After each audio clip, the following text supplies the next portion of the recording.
the edition of the Investigative Journal on the Genesis Communication Radio Network. And we're talking to Svali, who has been a member of the family, the order, for many, many years. She left 10 years ago.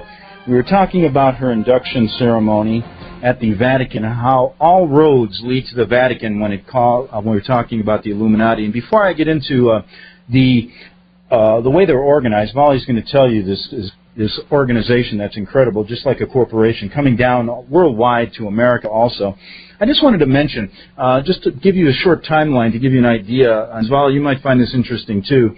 After Pope John Paul I was killed, and I say killed, officially it was a heart attack, it should be known that he was only the Pope for 39 days, and during those 39 days he was trying to do one thing, and that was to reorganize and to clean up the Vatican Bank, to expose a number of the Freemason Masonic priests and other members of the church that had ties to the Freemasons and the Mafia. He had given a list to Cardinal Jean Villot, which might have been a mistake because there's some shady dealings about this cardinal. But anyway, he gave a list to Cardinal Villot regarding the number of people he wanted out. And this was going deep into the Vatican scandals, into their corruption, into probably the first layers of this Illuminati and many of these other things that are going on. Well, a day after he presented his list, he was found dead in his chambers. John Paul then took over, never did anything, protected everyone. The Vatican Bank never was cleaned up, and that's not fiction, though that's history.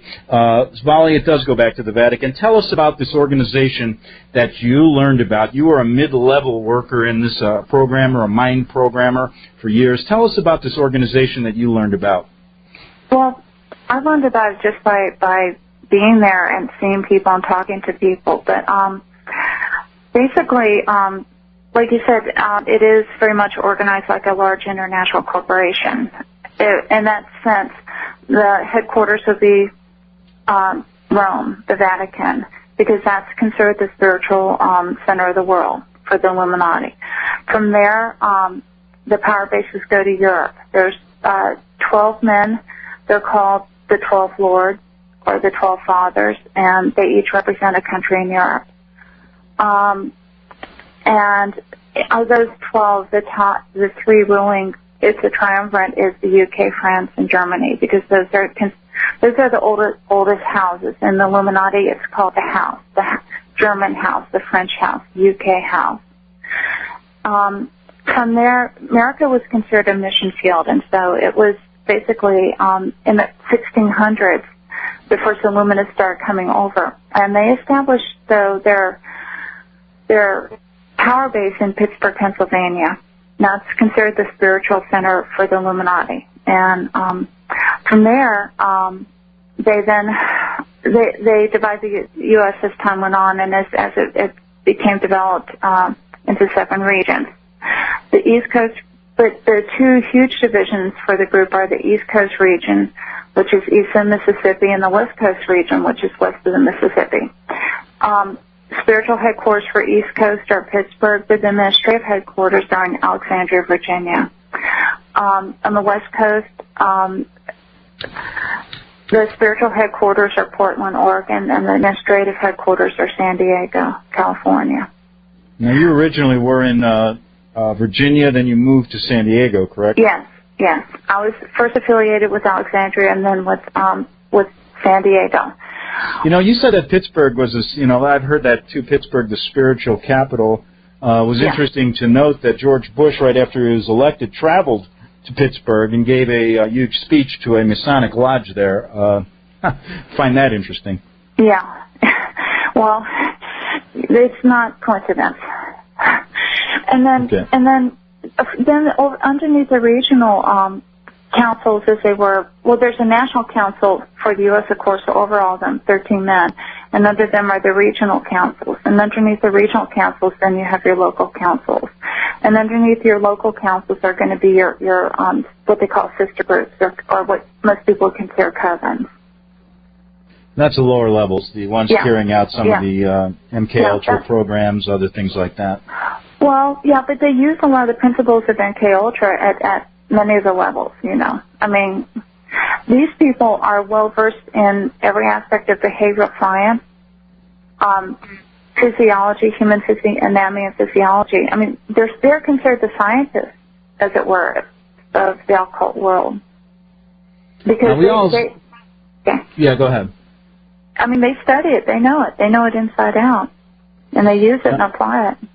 Now, you were a mid-level trainer. You moved up the ranks quickly. Tell us a little bit about what, when you became an adult, I believe it was 22 years old, you began working as a trainer, a mind programmer. Tell us what this is all about. And you're working specifically with members of the organization, correct? And in your capacity, members of the military in San Diego. Well, I actually started as a trainer when I was much younger. I started by the time I was 7, I was being mentored in my role. At the age of 12, I did become a full trainer, but I became a head trainer and sat on the regional leadership council at the age of 22. That's when I was overseeing other trainers and mentoring them and teaching them. I know a lot of people are probably thinking, and I did it first, how do you manage this? You have a life, you are a wife, you are also married to someone in the same group. Tell us a little bit how this works, because I know you grow up with a lot of mind control, and we don't have time, I don't think, to go into specifically how they trained you as a youth, and I still think you feel some of the effects of it, as you were saying.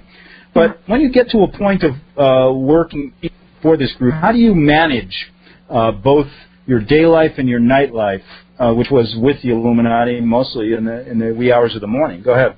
I think the best analogy I can raise for that is you may be a little bit different when you're at work than when you're at home relaxing. Because most people learn to some degree to compartmentalize the different parts of their life. The only thing is when you're a group like this is you learn to compartmentalize to a much greater degree. So that it's almost like you can do things, not just in the night, but I mean, sometimes, I spend a month sometimes in Europe or over in Germany, so it was daytime too, but you learn that in that situation you act a certain way, but then when you're not in that situation, you act a different way.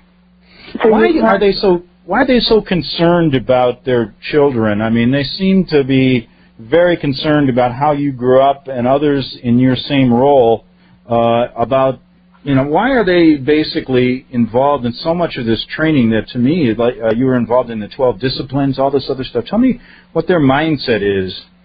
I think if you were to ask them, they would say that they're helping the child develop their potential. They don't see it as evil or what they see is helping the child develop their capabilities, because all the training has a goal. They don't just sit there, I'm going to do something that's painful just to hurt you. I mean, they will do something painful because they're trying to induce an experience in the child. They believe it's inducing enlightenment. Does that make sense? All right, good. We're going to, it makes sense. We're going to continue with that in the second half hour. Get into some of the different areas the Illuminati has infiltrated in our country, to your knowledge, on the Genesis Communication Radio Network.